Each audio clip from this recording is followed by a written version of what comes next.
E5 TV news కు స్వాగతం. ముందుగా హెడ్లైన్. ప్రధాని మోదీతో చీఫ్ ఆఫ్ ఆర్మీ స్టాఫ్ భేటీ. మరోసారి మానవత్వం చాటుకున్న మాజీ మంత్రి హరీష్ రావు. కూటమి ప్రభుత్వం అధికారంలోకి వచ్చాక ఈ 10 నెలల్లో కేవలం 30 మంత్స్ను మాత్రమే సెలెక్టివ్గా ఓపెన్ చేశారు అనిల్ కుమార్ యాదవ్. ఏపీలో భారీ వర్షాలు, ప్రభుత్వం అప్రమత్తం.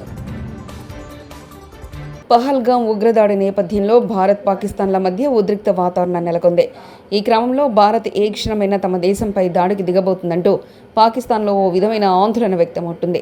అలాంటి వేళ త్రివిధ దళాల్లోని ఇద్దరు అధిపతులతో ప్రధాని మోదీ వరుసగా సమావేశమయ్యారు. ఆదివారం న్యూఢిల్లీలో ప్రధాని Modi chief of air staff air chief marshal Amarpreet సింగ్తో సమావేశమయ్యారు. సరిహద్దుల్లో ఉద్రిక్తత నేపథ్యంలో కీలక సమావేశం జరుగుతుండడం ప్రాధాన్యత సంతరించుకుంది. ఆంధ్రప్రదేశ్ రాష్ట్రంలో పలు జిల్లాల్లో ఇవాళ ఆదివారం ఉదయం నుంచి భారీ నుంచి అతి భారీ వర్షాలు కురుస్తున్నాయి.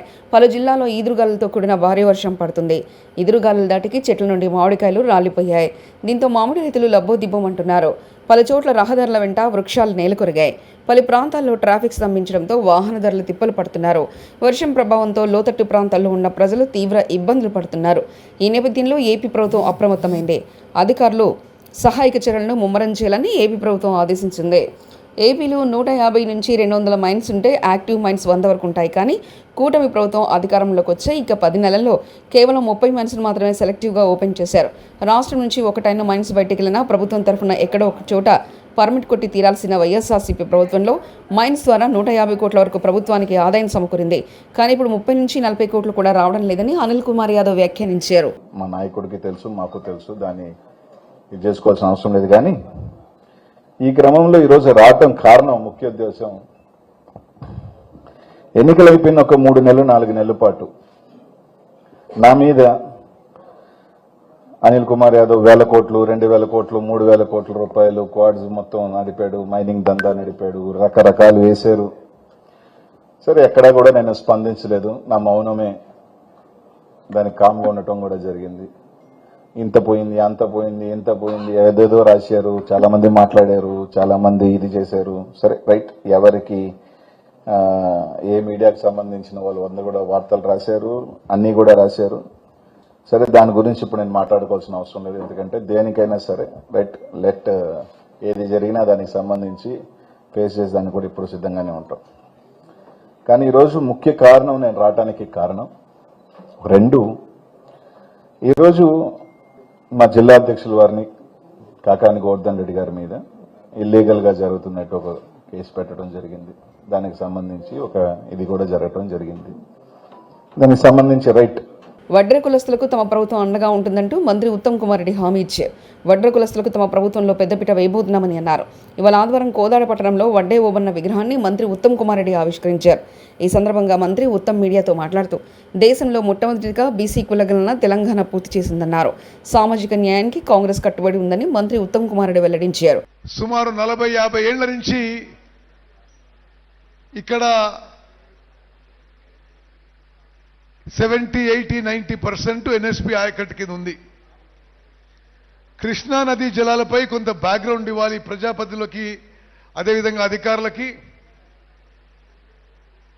బచావత్ ట్రిబ్యునల్ ఉమ్మడి ఆంధ్రప్రదేశ్కి కృష్ణా నదీ జలాల్లో 811 టీఎంసీలు కేటాయిస్తే గతంలో ఉన్న పాలకులు 10 ఏళ్ల పాటు 2014 నుంచి 2023 వరకు 2014 నుంచి 2023 వరకు ప్రతి సంవత్సరం కేంద్ర ప్రభుత్వంతో వాళ్ళు అందులో 512 టీఎంసీలు ఆంధ్రాకి, 299 టీఎంసీలు తెలంగాణకి ఒప్పుకుంటూ లిఖిత పూర్వకంగా ఇవ్వడం జరిగింది. ప్రస్తుతం ఉన్న మన ప్రభుత్వం వచ్చిన తర్వాతనే లేదు, ఇది మేము ఒప్పుకోము, మన క్యాచ్మెంట్ ఏరియా, మన జనాభా, ఇతర విషయాలు అన్ని పరిగణలోకి తీసుకొని రాష్ట్రంలో కూటమి నేతలు వ్యవస్థను తమ చేతిలో పెట్టుకుని రెడ్ బుక్ రాజ్యాంగం నడుపుతున్నారంటూ వైఎస్ఆర్సీపీ అధికార ప్రతినిధి పుత్తా శివశంకర్రెడ్డి మండిపడ్డారు. ఆదివారం ఆయన మీడియా సమావేశంలో మాట్లాడుతూ ప్రతిపక్ష గొంతులను అనగదొక్కుతున్నారంటూ ధ్వజమెత్తారు. జెడ్+ సెక్యూరిటీ ఉంటే వైఎస్ జగన్కు భద్రతా సిబ్బంది తగ్గించారు. 15 ఏళ్ల క్రితం మూలాన పడ్డ బుల్లెట్ ప్రూఫ్ వాహనాలను కేటాయించారు. జగన్ సెక్యూరిటీ విషయంలో కూటమి ప్రభుత్వం ఉద్దేశపూర్వకంగా నిర్లక్ష్యంగా వ్యవహరిస్తుందంటూ ఆయన నిలదీశారు. ఆ హెలికాప్టర్ కూడా ఎన్నికపోతే రోడ్డు మార్గాల జగన్మోహన్ రెడ్డి గారు వెళ్ళినటువంటి ఘటనలు మనం చూసాం. ఆ రోజే వైఎస్ఆర్ కాంగ్రెస్ పార్టీ కావచ్చు, ప్రజాస్వామ్యవాదులు కావచ్చు, ఇటువంటి హై సెక్యూరిటీ ఉన్నటువంటి పర్సన్ కి సిబ్బందిని కూడా ఏర్పాటు చేయకుండా, పోలీసులు కనీసం కూడా ఏర్పాటు చేయకుండా హెలికాప్టర్ మీదకి వెళ్ళడాన్ని, ఆ యొక్క సంఘటనను చూసేసి ప్రజాస్వామ్యవాదులు అంతా కూడాను కూటమి యొక్క నాయకుల్ని కానీ, కూటమి ప్రభుత్వాన్ని కానీ చాలా విమర్శించినటువంటి పరిస్థితులు కూడా మనం చూసాం. ఆ రోజు ప్రభుత్వం నుంచి నెక్స్ట్ డే ఇంత జరిగిన తర్వాత వైఎస్ఆర్ కాంగ్రెస్ పార్టీ ప్రజాస్వామ్యవాదులు ప్రశ్నిస్తే 1100 మంది భద్రత పెట్టాము అనేటువంటిది హోమ్ మినిస్టర్ గారు మిగతా వాళ్ళు అంటారు. అయ్యా, 1100 మంది భద్రత ఉంటే హెలికాప్టర్ దగ్గరికి, జగన్మోహన్ రెడ్డి గారి దగ్గరికి ఇంతమంది జనాలు ఎలా వెళ్లారు అంటే 1100 మంది ఆ జనాల్ని కంట్రోల్ చేయలేక పోలీసు వ్యవస్థ ఫెయిల్ అయిందని పోలీసుల మీద ఏమన్నా మీరు చర్యలు తీసుకున్నారా? మాజీ మంత్రి సిద్దిపేట ఎమ్మెల్యే తన్నీరు హరీశ్రావు మరోసారి మానవత్వం చాటుకున్నారు. సదాశివపేట మండలం పెద్దాపూర్ సమీపంలో ముంబై నేషనల్ హైవేపై లారీ బోల్తా పడడంతో 2 కార్లు ధ్వంసమయ్యాయి. ఈ ఘటన స్థానికంగా కలకలం సృష్టించింది. అక్కడున్న పరిసరాలు భయంకరంగా మారాయి. ప్రమాదం జరగడంతో క్షతగాత్రుల ఆర్తనాదాలు చేశారు. దీంతో ఆ ప్రాంతంలో విషాద ఛాయలు అలుముకున్నాయి. ప్రాణాలతో ఉన్నారు. బ్రెయిన్ బట్టి లేపితే కట్టెలు లారీ పిల్లలు బతకరు. 108 చేసినా వస్తుంది. మీరే వచ్చి బ్రెయిన్ పెట్టి లేపియా 5 కిలోమీటర్ హైవే మీద.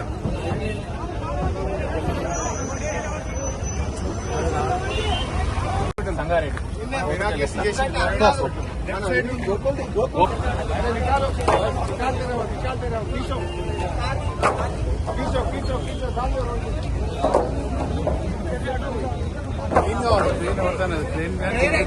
ట్రైన్ అయితే ఆ బండి లేదు. పాలకుర్తికి భారీ పెట్టుబడులు తీసుకొచ్చిన ఎమ్మెల్యే యశస్విని రెడ్డి తొర్రూరు నుండి హైదరాబాద్ సుఖమైన ప్రయాణం కోసం రాజధాని ఏసీ బస్సులను ప్రారంభించిన ఎమ్మెల్యే యశస్విని రెడ్డి మహబూబాబాద్ జిల్లా తొర్రూరు ఆర్టీసీ బస్టాండ్ నుండి హైదరాబాద్కు రాజధాని ఏసీ బస్సులను ప్రారంభించారు పాలకుర్తి కాంగ్రెస్ ఎమ్మెల్యే యశస్విని రెడ్డి.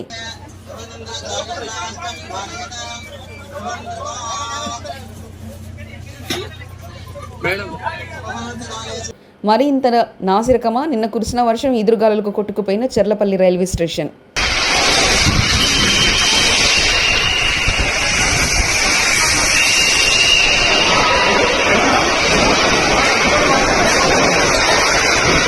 మొండికుంట ధాన్యం కొనుగోలు కేంద్రంలో ఆరబెట్టిన ధాన్యం వర్షానికి తడిసి ముద్దైపోయినవి. ఆరుగాలం కష్టపడి పండించిన పంట చేతికొచ్చే సమయంలో అకాల వర్షంతో రైతుల బాధలు వర్ణనాతీరం. తెలుగు రాష్ట్రాల్లో జోరుగా అకాల వర్షాలు. కృష్ణా గోదావరి జిల్లాలో గాలివాన బీభత్సం. ఖమ్మం, ములుగు, మహబూబాబాద్లోనూ వర్షాలు. గాలివానతో పలు జిల్లాల్లో దెబ్బతిన్న పంటలు. తిరుమలలో విశ్రాంతి భవనాల పేర్లు మార్పులు ప్రారంభం. తిరుమలలో వసతి గృహాల దాతలు తమ సొంత పేర్లను పెట్టుకురాదంటూ టీటీ పాలక మండలి తీర్మానం అధికారంలోకి వచ్చిన తర్వాత ఈ విషయంలో కఠినంగా వ్యవహరించిన కూటమి ప్రభుత్వం. ఇందులో భాగంగా వసతి గృహాల పేర్ల మార్పు.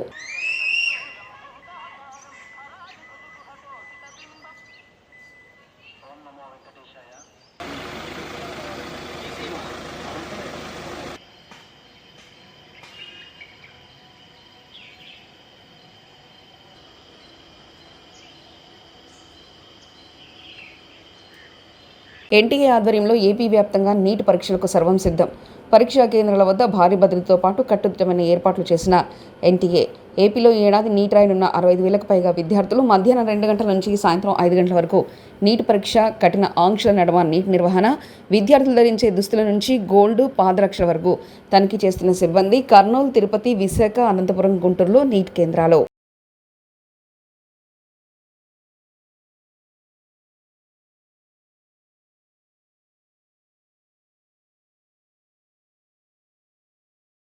విజయవాడ 1 టౌన్ కేబీఎన్ కాలేజ్ నందు నీట్ పరీక్ష జరుగుతుంది. ఉదయం 6 గంటల పరీక్షా కేంద్రం నుంచి వివిధ పట్టణాల నుంచి విద్యార్థులు హాజరయ్యారు. పరీక్ష టైమింగ్స్ ఉదయం 11:30 లోపలికి అనుమతించారు. పరీక్షా కేంద్రం నందు చాలా కట్టుదిట్టమైన కాలేజీ యాజమాన్యం తీసుకుంటున్నారు. ఒంటి మీద బంగారపు గాజులు, ముక్కు పుడకలు, ear rings, watches, wallets, pens అనుమతించట్లేదు. ప్రతి విద్యార్థి టీషర్ట్ ధరించాలని కండిషన్ పెట్టారు. పరీక్షా కేంద్రానికి కాలేజీ యాజమాన్యం వాటర్ బాటిల్, పెన్స్ ప్రొవైడ్ చేస్తున్నారు.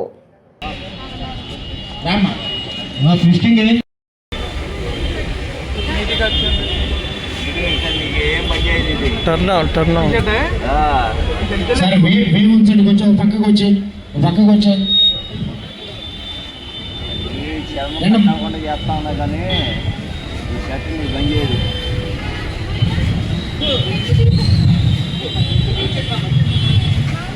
సార్ మీరు వేవ్ ఉంచండి సార్. వాళ్ళు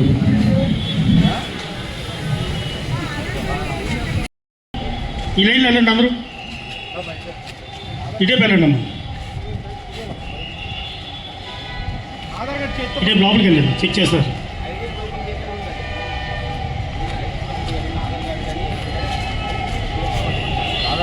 అమ్మ లోపలికి వెళ్ళిపోండి, అంటే దారి ఉంటుంది చూడండి, కుడి చేతి పక్క లోపల ఉంటుంది. టెంట్లోకి రండి బాబు, అందరు టెంట్లోకి ఉండండి, టెంట్లోకి ఉండండి.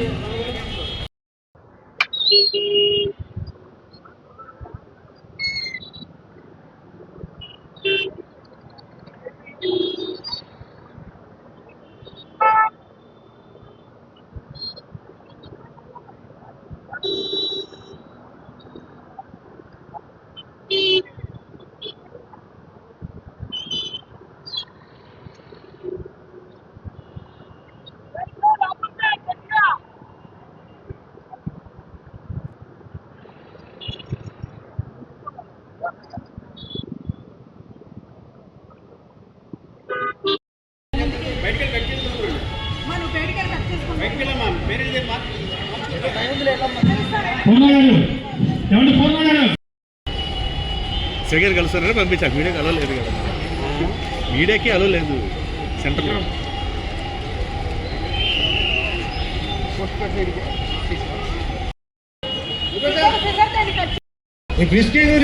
పేరెంట్స్ వెనక్కి వెళ్ళిపోండి, పేరెంట్స్ వెనక్కి వెళ్ళండి.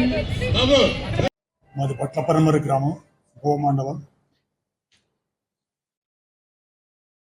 కామినేని ఈశ్వరరావు గారని వెయిట్ లిఫ్టింగ్లో వారు 2 సార్లు ఒలింపిక్ వెళ్ళారు ఆ ఊరి నుంచి. వారిని చూసి నేను కూడా క్రీడారంగంలో ఒలింపిక్ వెళ్ళాలనే ధ్యేయంతో నా హై స్కూల్ ఎడ్యుకేషన్ అయిపోయిన తర్వాత ఎక్కడైతే ఫెసిలిటీస్ ఎక్కువ అవకాశం ఉంటాయని తెలుసుకుని ఎయిర్ ఫోర్స్కి వెళ్ళాను. ఎయిర్ ఫోర్స్లో 9 సంవత్సరాలు పనిచేశాను. ఈ 9 సంవత్సరాల్లో ఒలింపిక్ వెళ్ళగలిగే స్థాయికి చేరుకున్నాను. అలాంటి టైంలో రైల్వే వాళ్ళు ఇంకా మంచి ఫెసిలిటీస్ ఇస్తాం, బయటికి రమ్మంటే బయటకు వచ్చాను. కానీ బయటకు వచ్చిన తర్వాత వాళ్ళకి నాకు కుదరలేదు. ఇక బతుకు తెరువు కోసం చిన్న కోళ్ళ ఫారం పెట్టుకునే జాతీయ స్థాయికి, అంటే ఇండియాలోని నెంబర్ 1 పౌల్ట్రీ స్థాయికి వెళ్ళింది. అట్లాంటి టైంలో నాకు ఎయిర్ ఫోర్స్లో పనిచేస్తూ ఉన్నప్పుడు జీడి నాయుడు గారనే ఒక పెద్ద ఇండస్ట్రియలిస్టు ఆయన చెప్పిన విషయం, కుటుంబ బాధ్యతలు అయిన తర్వాత తను సంపాదించినంత, వానప్రస్థంలో తను సంపాదించినంత సమాజానికి ఖర్చు పెడుతూ పిల్లలకి మినిమం గ్యారంటీ ఇచ్చి తదుపరి సమాజానికి ఖర్చు పెట్టారు. ఆ రకంగా భారతదేశం నెంబర్ 1 ఉండేది ప్రపంచంలో అని చెప్పడం నాకు గుర్తొచ్చింది. సో అట్లా నేను కూడా బాధ్యతలు అయిన తర్వాత ఏదైనా సామాజిక కార్యక్రమం చేయాలని ఆ వయసులోనే అనుకున్నాను, నాకు 27 వయసులో. సో అదే టైంలో నా కుటుంబ బాధ్యతలు పూర్తి అవ్వటం, ఆర్ఎస్ఎస్తో పరిచయం అవ్వటం, సో అట్లా నేను సామాజిక కార్యక్రమంలో పాల్గొనడం జరిగింది. దానికి తగ్గట్టుగా నేను ఏదైతే ఆ ఒలింపిక్ మెడల్ సాధించలేకపోయానో అది ఎట్లయినా సాధించాలనే ఉద్దేశంతో విజయవాడలో కేతనకొండలో స్పోర్ట్స్ స్కూల్ పెట్టి సుమారుగా 15 సంవత్సరాలు నడిపాను. పిల్లలకి అందరూ కూడా వాళ్ళకి food and accommodation, sports education అంతా కూడా ఫ్రీ ఇచ్చి 15 సంవత్సరాల పాటు నడిపాం. చాలామంది 100 మంది జాతీయ స్థాయికి వెళ్ళారు. దాదాపు 34 ఇంటర్నేషనల్ మెడల్స్ కూడా సాధించాం. అలాంటి టైంలో నాకు కూడా వయసు పెద్ద అవుతుంది, చాలా సంవత్సరాలు ఇంకా చేయలేను అనే దృష్టితో ఇంకేదైనా మంచి కార్యక్రమానికి ఉపయోగిద్దాం అనే ఉద్దేశంతో అనుకుంటా ఉన్నప్పుడు విద్యాభారతితో పరిచయం అయింది. ప్రధాని మోదీతో చీఫ్ ఆఫ్ ఆర్మీ స్టాఫ్ భేటీ. మరోసారి మానవత్వం చాటుకున్న మాజీ మంత్రి హరీష్ రావు. కూటమి ప్రభుత్వం అధికారంలోకి వచ్చాక ఈ 10 నెలల్లో కేవలం 30 మనసును మాత్రమే సెలెక్టివ్గా ఓపెన్ చేశారు అనిల్ కుమార్ యాదవ్. ఏపీలో భారీ వర్షాలు, ప్రభుత్వం అప్రమత్తం. ఇవి బులెటిన్ విశేషాలు. చూస్తూనే ఉండండి E5 టీవీ న్యూస్.